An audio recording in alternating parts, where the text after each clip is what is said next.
Ladies and gentlemen, please welcome back to the stage, Lori Healy.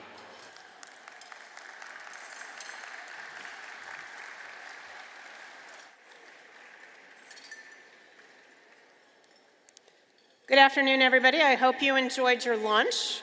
I would like to ask everyone to please give a round of applause for our chef and the great staff that we have here at McCormick Place. The men and women that work on this campus are the face of Chicago hospitality to the rest of the world that comes here to visit this city, and their service and their dedication to making everything so great on our campus is greatly appreciated, and everybody was so excited to be involved in this lunch today. So once again, thanks to all of you who work so hard to make this such a great institution for the city.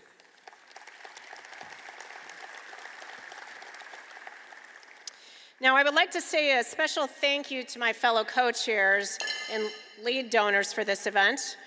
Greg Brown of Motorola, I've got Table Motorola right here in front of us, thank you. Chris Hasbrook and Underwriters Laboratory, who are here today.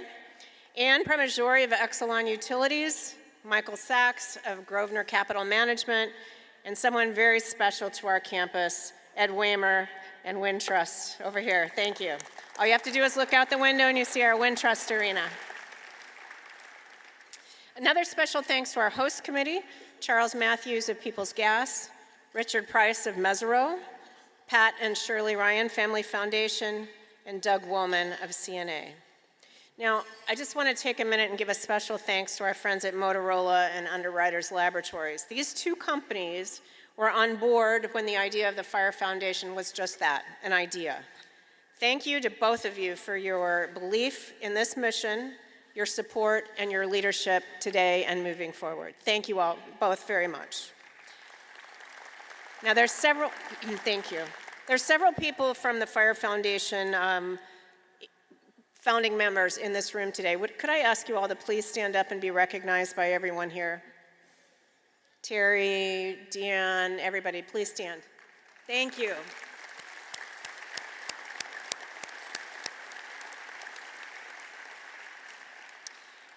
I would also like to give a very special recognition to the members of the Gold Badge Society, led by Eileen Coglianese. Eileen's here.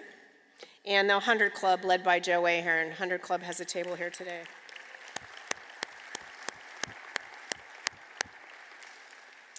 Now, for the second part of our program, we have the honor to pay tribute to some very special acts of heroism by members of the Chicago Fire Department, and one by the public, who is very special to us here on this campus. But before we honor our heroes, I would like to ask First Deputy Fire Commissioner Rich Ford to say a few words on behalf of the department. Commissioner Ford.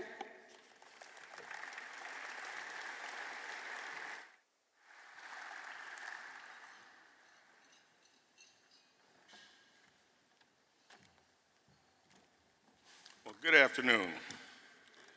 This was a great lunch, and I'm so thankful for you. I would like to thank the Chicago Fire Department Foundation, its board members, and the business community that have put their resources together toward this worthy cause. The day-to-day pressure that firemen and paramedics are under can surely take a toll, whether it's the physical or the emotional stresses placed on members and families because of what happens on the job. In extreme cases, and far too often it seems, we lose members both to duty and off duty, and the aftermath of those losses affect us all. We have the Gold Badge, Ignite the Spirit, the 100 Club, Joe, I didn't forget you, and others whom we are eternally grateful for their support to the families and to the members who have paid the ultimate price. Even with those supportive organizations in place, always opportunities to address the needs pertaining to active members and the community as a whole. I think the Fire Department Foundation does just that. For example, CFD members attend specialized training in other parts of the country on their own dime. and they were reimbursed by the foundation. Thank you all. Not only has the foundation helped the members fine-tune their skills, it has helped keep our residents safer by pursuing smoke detectors, by purchasing smoke detectors, that we are all able to provide free of charge. As you might have seen here, we've given out 14,000 smoke detectors this year to date. Free of charge to the communities that need it. Whenever we can help our communities be a safer community and our members become even more skilled and educated, it's a win-win for all of us. I look at the resources available today for our members, and I know we still have work to do in that arena. However, the tools that are present today have grown by leaps and bounds compared to what was available when I went through the academy 3 decades ago. The city invests in new ambulances, command vans, and trucks and engines, and rightfully so. We must also invest in our human infrastructure for our department for now and the future. The Chicago Fire Department consists of the best and the bravest, the hardest working men and women of any department in the world. And with the work of the foundation, we now have in place that kind of support so that we can desperately provide what is needed and deserved on a professional and a personal level. The investment by the business and community service and the leadership of the foundation will increase the safety of our city, well-being of our members, and the residents that we serve. The Chicago Fire Department has benefited from this type of civic mindedness before, several years ago. J.P. Morgan Chase Chairman, CEO Jamie Dimon, purchased thermal imaging cameras, what we commonly refer to as TICs, for each firehouse in the city. Partners such as Chris Hasbrook and Underwriters Laboratories have never wavered in their efforts to advance the safety of the CFD members by understanding the science of fire through research, engineering, and training. We applaud that. What the foundation has done over the past few years has flown under the radar, but I hope that the good deeds done on behalf of first responders are applauded and highlighted so that others who are in the position will do so and join forces for a worthy cause. In closing, I'd like to say again, thank you, Chris Hasbrook, and the Foundation's board for their wisdom and dedication in helping make the city safer and supporting the Chicago Fire Department in a meaningful way. Your efforts are always appreciated and will never be forgotten.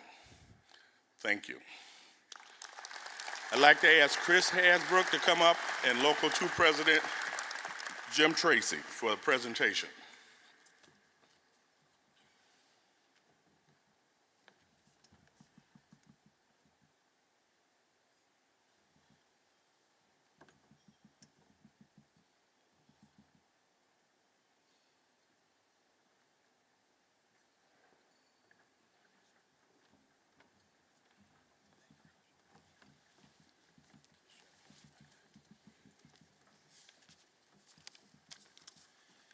Please hold applause until after all the awards have been presented.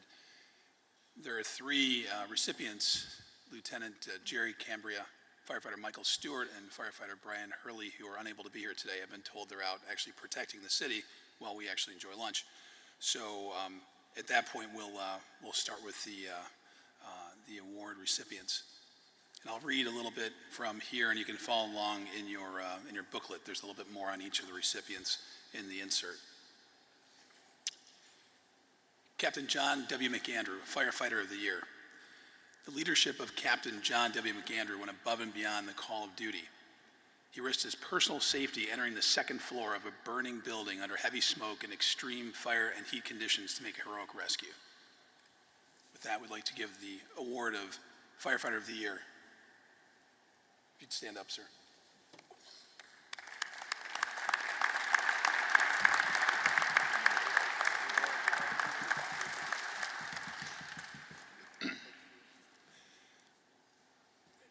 Firefighter Edward I. Gallo, also Firefighter of the Year. Firefighter Edward I. Gallo bravely, before, during, and after a rescue, exemplified what it means to be a Chicago firefighter. With unwavering courage and against all odds, Gallo and his officer forced entry into a burning building, saving a woman and saving her life. Firefighter Gallo.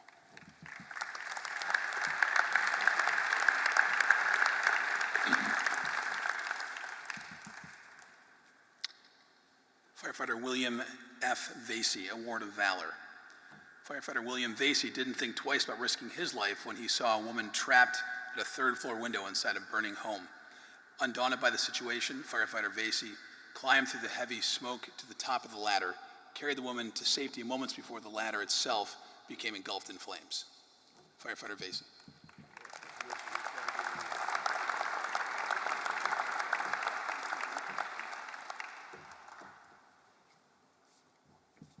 Paramedic Nicholas C. Chow, Award of Valor. Paramedic Nicholas C. Chow was responding to a routine psychological evaluation when an individual attempted to disarm the police officer who initially made the call. Without a second of hesitation or impact weapons to protect himself, Paramedic Chow leapt into action to assist the officer, restoring safety thanks to his heroism.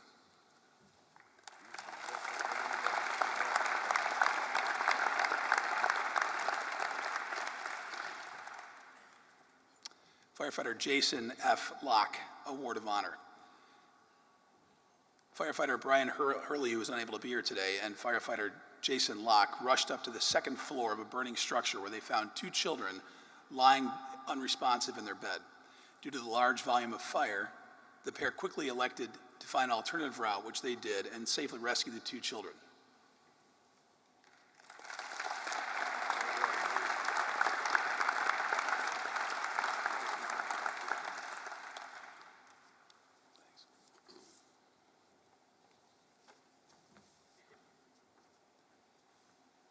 Captain John Cronin, Award of Merit.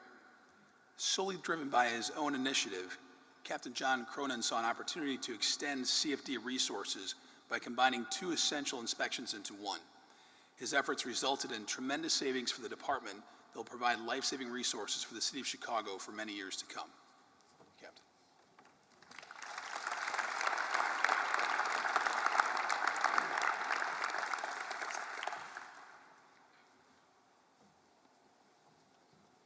And finally, a civilian award that actually happened very close to this building. It was a normal morning for Tim Obert when he was alarmed by the hysterical sounds of children screaming for help. Upon discovering a young boy unconscious, not breathing, and without a pulse at the hotel pool, Obert immediately jumped into action, performing life-saving CPR emergency services and saved the young boy's life. Tim.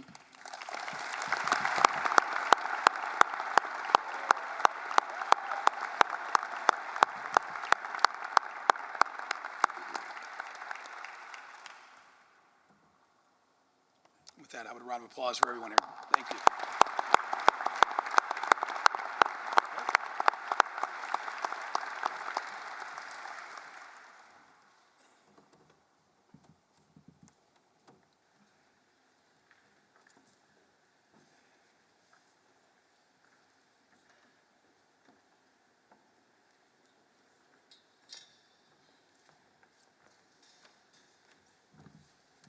Thank you so much, First Deputy Ford, Chris Hasbrook, Jim Tracy, and all of the incredible heroes from the City of Chicago.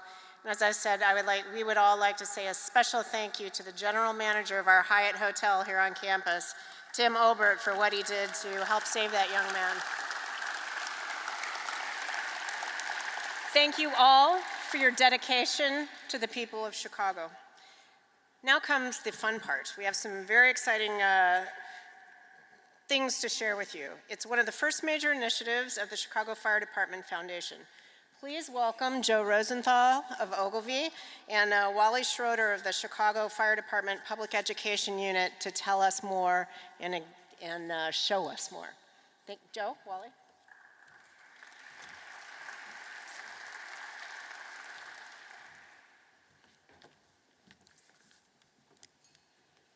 Okay.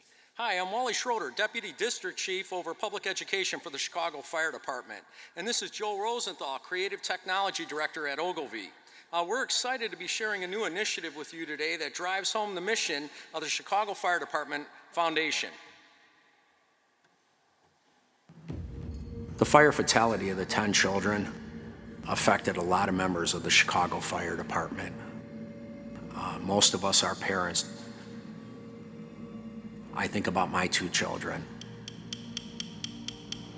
Everybody thinks that if there's a fire, you're going to get a little smoke, you're going to start coughing, wake up, and run out of your building. It's not going to happen.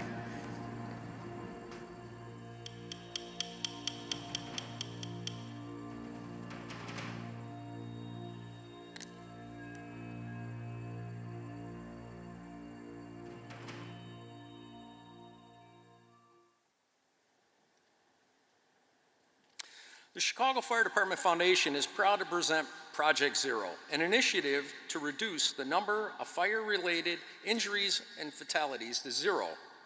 To achieve this mission, we need to use the latest technology to further fire education in all schools across Chicagoland area. The fire department already oversees some of the great education outreach programs like the Survive Live House and Trailer, where students get to walk through a replica of a home to learn what to do in case of a fire. Project Zero combines the hands-on learning of the Survive Live House with the 10 steps of fire safety and presents them in an entirely new way. With Project Zero, we're going to be able to educate more children than ever before using technology. The initiative will launch with a groundbreaking virtual reality experience that teaches children how to safely get out of a burning home, introducing the fire escape. The experience begins in a child's bedroom inside a house that's on fire. The user is prompted to perform several tasks in order to escape. For example, feeling a doorknob with the back of their hand to see if it's hot, or crawling to safety if the room is full of smoke. When successful, the user will ultimately meet family members outside the home and dial 911. The simulation will end by giving the user a score to verify that they've learned the 10 steps to fire safety. And now we're going to show you what the fire escape looks like. Keep in mind this is a video. In the final version, the user would control all the action.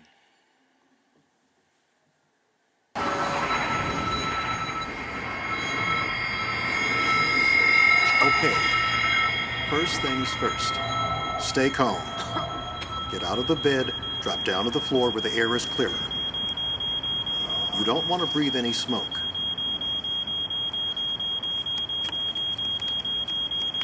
Good. Now, crawl over to the door.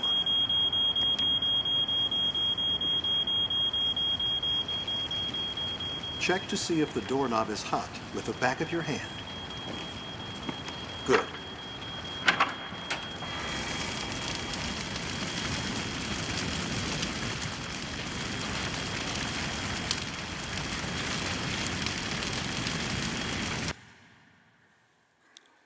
So what you just saw there obviously was a video of the experience. When a student is actually wearing the VR headset, they'll control the hands that you see with their own hands, and they would see that in the experience when their character, when they reach out their hand to touch the door, the character in the VR experience will touch the door handle. And why start with VR? Research shows that virtual reality can help motivate students to learn and get them excited. And one of its strengths is that it's hands-on and highly realistic, but it's also portable, which means we could take it to places that the trailer can't go. So, education is a preventative measure. It prevents problems from happening before they occur. Children learn at a much differently than they used to, and using technology to teach them is a way to keep our methods current and impactful. When it comes to public education, if I could ask for anything to help our program, it would be technology. Our ultimate goal is to save lives, and the only way to do that is to reach and motivate as many students as possible. We plan to use the VR headsets to bolster our ongoing programs in schools throughout Chicagoland. In the winter months, when the trailer can't go out due to temperature or icy roads, VR can be used to continue teaching in a hands-on way all year. As the program is built out, we can distribute it to more schools and community events. We also think there's an opportunity for this program to be adopted widely across the country. With your help, we can bring this program to life and make an impact on fire safety education together. Thank you for being here, for supporting the foundation, and the great work it has planned.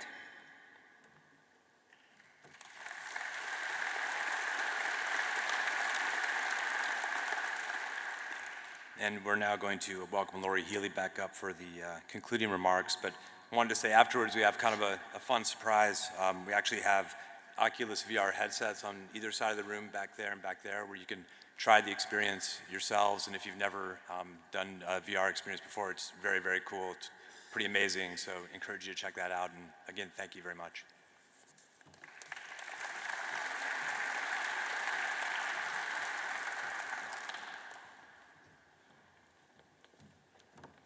Thank you, Joe. Thank you, Wally.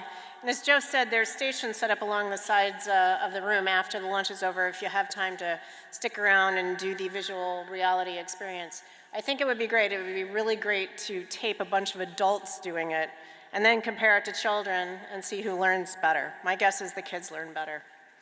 But this is really terrific example of what the Fire Foundation is set up to do. And this new answer to fire safety education can not only help make it happen for kids here in Chicago, but for kids all across the country. One last huge thank you to Ogilvy for their commitment to the Chicago Fire Department Foundation every step of the way, from helping us develop the brand, to setting the logo, and to launching this virtual reality education experience. We could not have done it without their creative and technical expertise, and we really appreciate it. Finally, a quick thank you to Pat Hurley and Associates, whose leadership and guidance and help every step of the way would not have made today's luncheon possible. Their staff is terrific, and they really helped pull everything together here at the end, and we're so grateful for the outcome. So that's our program for today. We hope we've inspired you to become part of the Chicago Fire Department Foundation. Again, please fill out the cards that are on your table. We need you as our partners as we move forward. Thank you so much for taking the time out of your day to come here, and we look forward to working with you over the course of the next year. Thank you so much.